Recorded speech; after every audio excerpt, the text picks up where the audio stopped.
नमस्कार दोस्तों। आज जबकि देश हमारा अनलॉकडाउन फेज़ 1 के मुहाने पर खड़ा है, तो मुझे लगा कि एक चिकित्सक के तौर पर और वर्तमान परिस्थितियों को और साइंटिफिक ग्राउंड रियलिटीज़ को जानते हुए मैं आपसे कुछ दिल की बातें करूं।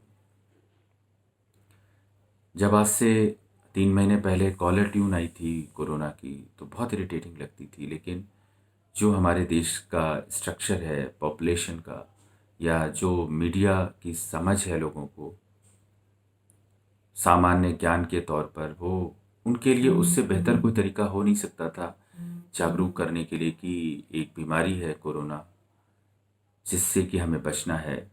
तो उसके बाद फिर जनता कर्फ्यू, लॉकडाउन फेज़ 1, 2, 3, 4, ये सारे करके सरकार ने हमें ये बताया कि ज़िंदगी आने वाले वक्त में आपको कैसे बितानी है। मास्क लगाना है, मुंह को और नाक को पूरा कवर करना है, चेहरे को हाथों से नहीं छूना है, सोशल डिस्टेंसिंग मेंटेन करनी है, कम से कम 6 फीट की दूरी रख के बातें करिए, हाथों को सैनिटाइज़र या साबुन से धोते रहिए। ये सारी चीज़ें सरकार ने हमको बहुत अच्छे से सिखाया और हमारे जहन में बैठा दी। अब जब अनलॉकडाउन शुरू हो गया है, तो आप यकीन मानिए कि आज की तारीख में कोई भी देश, विश्व का कोई भी देश ये नहीं कह सकता, चाहे वो सोशलिस्ट हो, कम्युनिस्ट हो, जहाँ पर कि स्वास्थ्य और शिक्षा सरकार की ज़िम्मेदारी होती है कि हम अपनी 100% पॉपुलेशन को एक जैसी हेल्थ फैसिलिटीज़ प्रोवाइड कर सकते हैं। तो भारत एक बहुत बड़ा देश है, उससे सरकार से ये आशा करना भी बेईमानी होगा। हालाँकि इस महामारी ने विश्व को अपने हेल्थ सेक्टर्स को प्रायोरिटाइज़ करने के लिए एक इनसाइट ज़रूर दी है कि आप हेल्थ सेक्टर को इग्नोर नहीं कर सकते। लेकिन एक हकीकत ये भी है ना कि आप सबसे छोटी यूनिट देखिए, परिवार को, क्योंकि परिवार से समाज, समाज से देश और देश से विश्व बनता है। परिवार में हम कार के लिए, होम के लिए, बिज़नेस के लिए, बच्चों की पढ़ाई के लिए, बच्चों की शादियों के लिए, सबके लिए प्रोविज़न करते हैं। पर हेल्थ के लिए कहाँ करते हैं? नहीं करते ना। तो हमारी भी खुद की प्रायोरिटीज़ में हेल्थ नहीं आता। इमरजेंसी फंड्स के तौर पर हम इधर से उधर पैसा लगाते रहते हैं। तो एक फ़र्क तो ये पड़ेगा कि मेडिकल इंश्योरेंस आने वाले वक्त में न केवल ज़रूरी होगा, बल्कि बहुत समझदारी होगी कि हम सभी मेडिकली इंश्योर्ड रहें। और सरकार से अपेक्षाएं नहीं रखिए। सरकार को जो करना था कर दिया। इकोनॉमी को वो इग्नोर नहीं कर सकते, ना आप कर सकते। तो हमें बाहर भी जाना है, काम भी करना है, ज़िंदगी भी जीनी है, लेकिन कॉशियसली और कॉन्शियस एफर्ट्स करते हुए। उन दुकानों पर बिल्कुल नहीं जाएं जहां भीड़ लगी हुई है। जब आप नहीं जाएंगे, तो वो दुकानदार भी समझेगा और फिर वो कोशिश करेगा कि दुकानदारी के वक्त वो लोगों को भीड़ नहीं लगाने दे।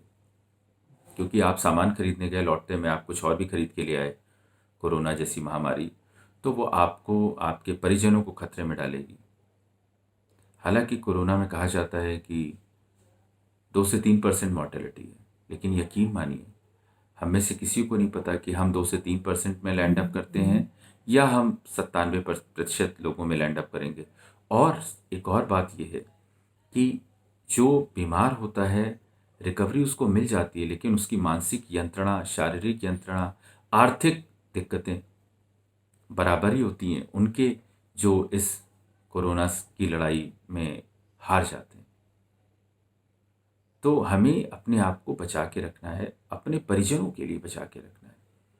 ऐसे दुकानदार भी, जब लोग आते हैं, ग्राहक आते हैं, तो भई वो सोचते हैं कि अच्छा चलो आमदनी हो रही है। लेकिन आपको नहीं पता कि जो ग्राहक आपसे सामान खरीद के ले गया, वो आपको पैसे भी दे गया और साथ में बीमारी भी दे गया।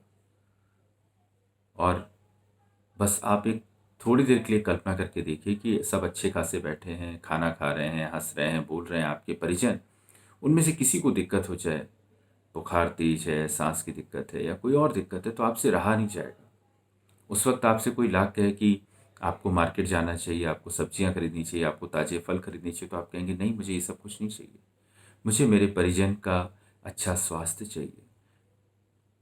तो इसलिए बहुत समझदारी के साथ आपको, बहुत जिम्मेदारी के साथ आपको आने वाले वक्त में अपना कंडक्ट रखना है। काम सारे करिए, लेकिन बहुत समझदारी के साथ। लोगों के घरों में जाइए तो मास्क लगा के जाइए, क्योंकि हो सकता है वो आपसे ये नहीं कहें कि भाई तुम बिना मास्क के क्यों आ गए, लेकिन आप ये लिबर्टी मत लीजिए।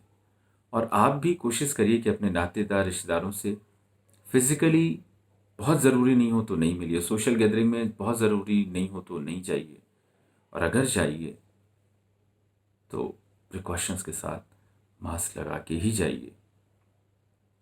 आत्मीयता आंखों से झलकती है, शब्दों से झलकती है। पूरा चेहरा नहीं भी दिखेगा तो भी चलेगा। आप गले नहीं मिलेंगे तो भी चलेगा, हाथ नहीं मिलाएंगे तो भी चलेगा। तो इसलिए अपने आप को सुरक्षित रखिए, अपने परिवार को सुरक्षित रखिए, और अगर आप सुरक्षित हैं, आपका परिवार सुरक्षित, तो यकीन मानिए आपका देश भी सुरक्षित है। Thank you.